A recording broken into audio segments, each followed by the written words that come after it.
Hey guys, and welcome back to another recent gaming video, and I have finally completed the following DLC for Dying Light. Okay, first of all, I really enjoyed this DLC. It's going to come off as though I didn't, because I was highly frustrated by some parts of it. But I really enjoyed it. I really enjoyed getting back into the boots of Kyle Crane, going out there into the world and performing my zombie parkour awesomeness. But it was in a completely different kind of setting, which a friend of mine had talked about it before I went on this vacation. And, he said, and I was thinking this too, after you spend the entirety of the original game learning how to run and jump and grappling hook and melee attack and, just do all this crazy stuff, the DLC, the following, throws you into more of an open world area without that many buildings, and instead it fits you with a buggy, dune buggy, a cart, whatever you want to call it, and that buggy becomes your new form of transportation. It's also, in a way, a big a weapon, but only in the fact that as you're driving from place to place, you can hit zombies and take them out. It's not always necessary that you do so, but it's something that you can do, and you can increase the armor capability of your vehicle and increase all kinds of different stuff. Because of the way I was playing this, because after a while I was just like, I just want to get this done, I didn't really spend a whole lot of time focusing on building up the vehicle. When I gained a level, a point in my level for the vehicle, I would put it in there somewhere. But I didn't spend a lot of time upgrading every portion of the vehicle. It's stuff like the traction and the engine and the turbo and all that kind of stuff.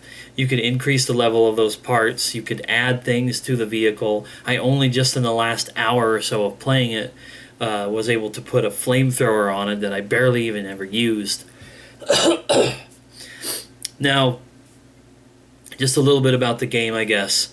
As I said, after all the events of the original Dying Light, your character Kyle Crane ends up going outside of the city and discovers that the surrounding area outside of the city has also been overrun by zombies. See, I knew in the first game that there was just no way that they could have contained all that into the city itself. It had to have gotten out. There were lots of ways in and out of the city that went beyond closing off roads and tunnels. So the countryside that is outside of the city where you end up is also filled with infected. All the zombies, including some zombies that are just really quick. I want to complain the fuck out of these. Those stupid exploders. They come back in this one, and this time they're on the road, and you can. I mean, like you really don't have a whole lot of leeway to move away from these things. Sometimes on the roads, because they put them where a vehicle will be overturned or you're on a bridge or something like that. So they explode on you. Earlier in the DLC, it really hurts really bad. Later in the DLC, not so much.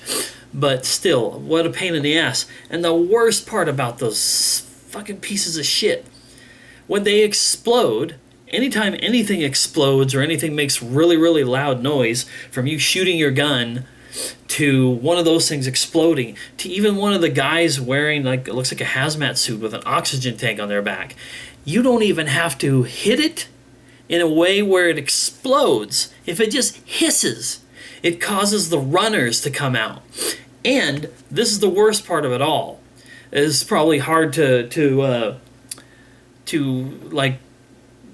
give an idea of depth perception or whatever, of distance or anything, but if Batman up there on the wall is a good 50 feet away and that guy explodes, those runners come to you. They don't run over there to where the explosion happened. They run directly at you. It's so bullshit. I experienced a lot of rage in this DLC, for sure, especially about the ending, which I'll get to in a moment. But anyway, so you go out into this world. You meet up at a kind of a central hub, kind of a central guy who gives you missions and people around him who send you out on things. and eventually you are turned on to this group called the Faceless, and their leader called the Mother, and things in this DLC start to get into a really mystical area. I wasn't really too keen on the fact that they decided to take it that direction. Like, these people have their beliefs and all that kind of stuff, but the game like literally makes it, and it forces you into that. And you have to do things to increase your reputation with the group, and build up, because like at first you're an outsider, you're a stranger, nobody wants anything to do with you. But as you go out and do things for them and prove yourself to them, they accept you more. Eventually the Faceless accept you. You get to meet the Mother. You get to find out that maybe they have something that could be a cure.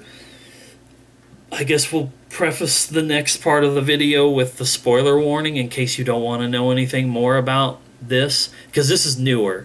I don't think I did the spoiler thing so much in the first one because the game was like over a year old, but the following DLC is only like 2 months old, I think, or maybe not even that much, maybe just about a month.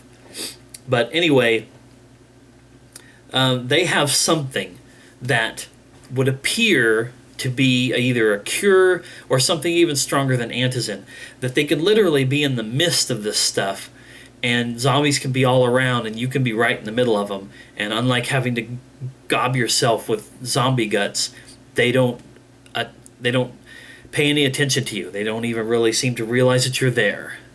So everybody believes that this has got to be some sort of a cure. You have Lena, the doctor from the first game in Haran, who keeps contacting you saying, we need whatever they have, help us. And you keep having to pursue this further and further along, and put Lena on hold, and you help people get into the city and save people from stuff, and a lot of people don't get saved, but that's just how the story plays out. That eventually, once you have built up your reputation with these guys, you get to actually go see Mother and find out who she is and what's really going on. Now, this brings me to what I thought was a little bit of another disappointment. The ending of the game. The ending of the game faces you with choice. You've now met the Mother, and she's basically like a sentient volatile. She is still a human being on the inside who's in charge of herself and her faculties and whatnot and her mind, but she also has these abilities to like telepathically communicate with you. And as long as she's not in the supreme darkness, then she becomes a little more aggressive. And one of the endings of the thing, she has now told you that this is not really a cure. Basically, if you ingest this stuff, you'll just become a sentient volatile as well. Kyle has the option to say, that's bullshit, give me the stuff. Then you have to fight her, then you get the stuff, but she dosed you with the stuff the same way that she was dosed with it, to let you know this is what will happen to anybody you inject with it. And at the very end of the game, this is not the ending that I chose though, the very ending of the game, he crawls out of this hole, and he looks like he's in Haran, but like before the outbreak, but then he turns into a volatile. It's weird. It's hard to tell exactly what's going on there, because we know that he obviously wasn't patient zero, unless Techland wants to say that this whole entire game and the whole entire experience was some sort of delusion in his brain. But he comes crawling out of there. Kids playing in a park, a bus drives by, mom and the kids see him, and he changes and they get all scared, and it starts to get dark, and then he screams like a volatile. And that was one ending. The other ending is you don't take it, you submit, you say, okay, I understand, this is not a good thing. What is it that we need to do? Well, she leads you to a room, and there is a nuclear weapon there, and you just happen to have the code to arm it and detonate it. And if you detonate it, it's going to take out the countryside and probably Haran as well.